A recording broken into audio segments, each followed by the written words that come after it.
Hello, my wonderful kindergarten artists. Welcome back to the art room.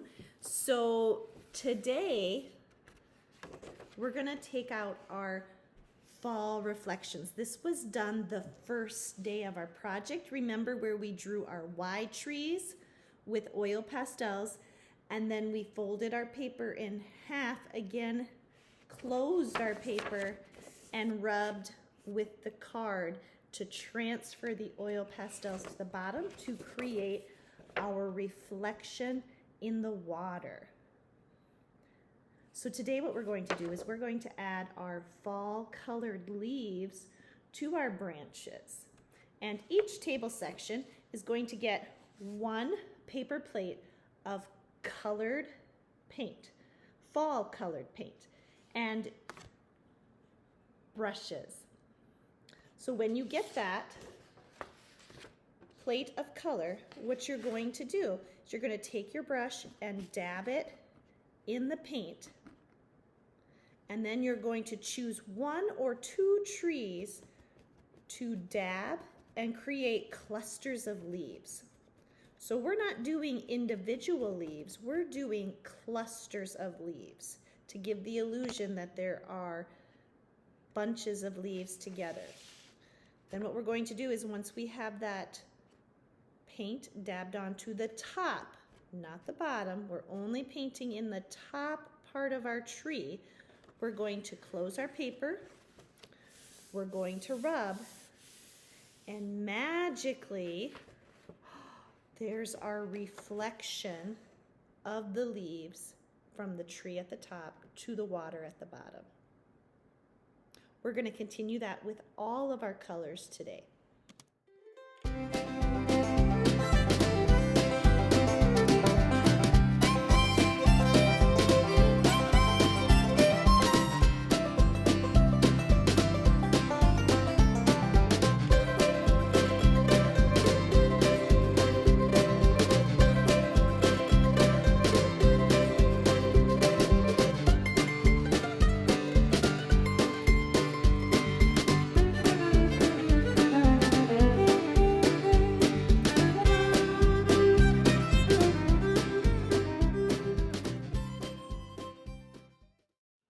So the next time I see you in art class, our paintings will be dry. The leaves will be dry as well as the reflection in the water.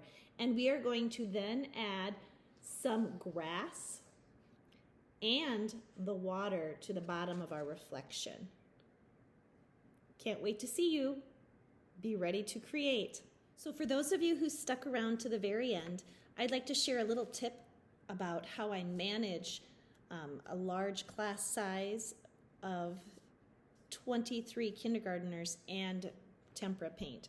So what I like to do when we do this project is I demonstrate up at the bulletin board, the marker board, or like you see in the video, I will show them the video demonstration. And then what I like to do is I tell students, I think we're ready to paint. And then I will point out table sections that look like they're ready to paint. And I will say, oh, the blue table is ready to paint.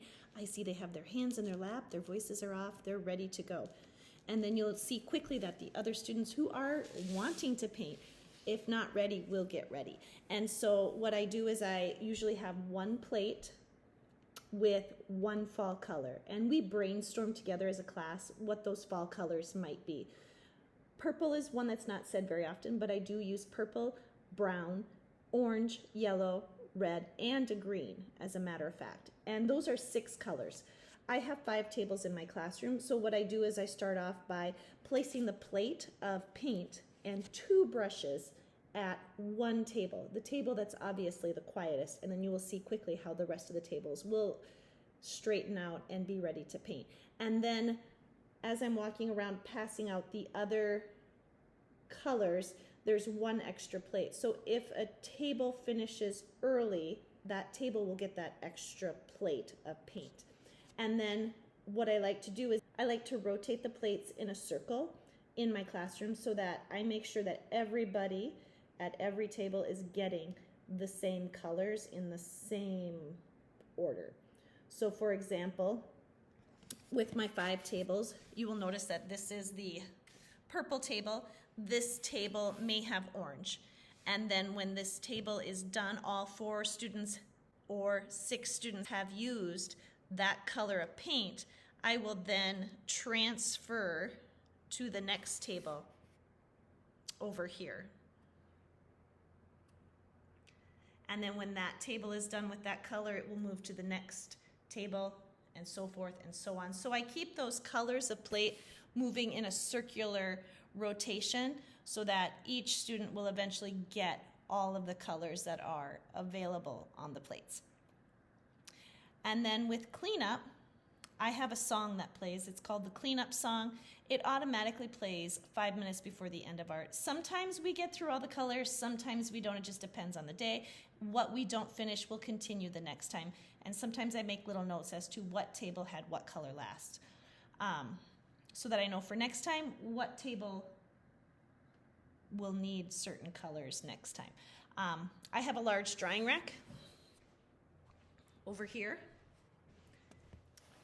What I like to do is I will call colored tables, those that are ready, that have their papers open and are quietly waiting to come join me over at the drying rack, and then I will place those papers in the drying rack for them.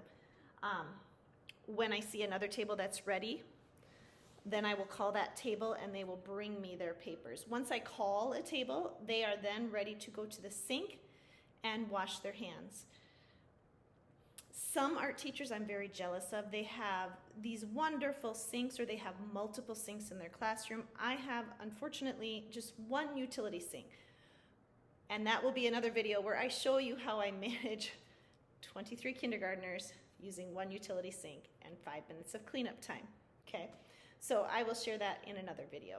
I hope you have a great day. I hope these tips were helpful. If you have questions, feel free to reply in the comments below.